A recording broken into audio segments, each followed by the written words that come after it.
খুব সহজেই কিন্তু সেরা স্বাদের এই পুডিংটি আপনিও বাসায় তৈরি করে নিতে পারেন। পুডিং তো আসলে সবাই বানাতে পারে, কিন্তু অনেকের পুডিং জমে না বা জমলেও ভেঙে যায়। তো এরকম সমস্যা যাতে না হয় তার সম্পূর্ণ ভিডিওটি রয়েছে আজকে। এটা ছিল অনেক মজা, আসলে বলেই বোঝানো যাবে না। তো এর জন্য আমি নিয়ে এলাম এখানে 4টি ডিম, আর এগুলোর কিন্তু ফ্রিজের বাইরে ছিল। তো এই ডিমগুলো আমি 4টি এক এক করে নিয়ে নিলাম। এখন আমি দিয়ে দিচ্ছি চিনি। এখানে হাফ কাপ পরিমাণ চিনি দিয়ে দিলাম। আপনারা চাইলে চিনির পরিমাণটা বাড়িয়ে কমে দিতে পারেন। দিয়ে দিচ্ছি 1 চিমটি পরিমাণ লবণ, আর এখানে নিয়ে নিলাম চিনির পরিমাণের একই পরিমাণ গুঁড়ো দুধ। একটু পানি দিয়ে তারপরে কিন্তু গুলিয়ে ঘন করে নিয়েছি। এখন আমি দিয়ে দিব 2 ফোঁটা ভ্যানিলা এসেন্স।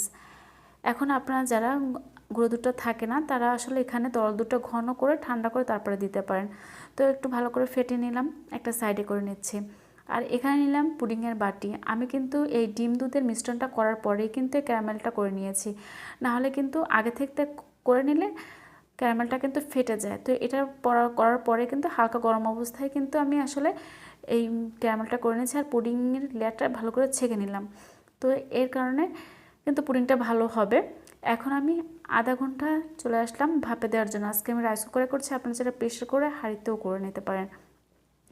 তো এখন আমি অল্প পরিমাণ পানি দিয়ে একটা সুতির কাপড় বিছিয়ে দিচ্ছি। এতে করে কিন্তু পুডিংয়ের বাটিটা একদমই নড়বে না, আর পুডিংটা কিন্তু একদমই এলোমেলো হবে না। তো 30 মিনিট পরে ফিরে আসলাম। এখন আমি পুডিংটা চারপাশ এটা চাকুর সাহায্যে কেটে নিচ্ছি।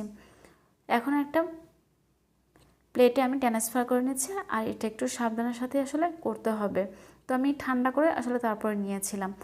তো একটু আলতো হাতে ঝাঁকিয়ে নিলাম।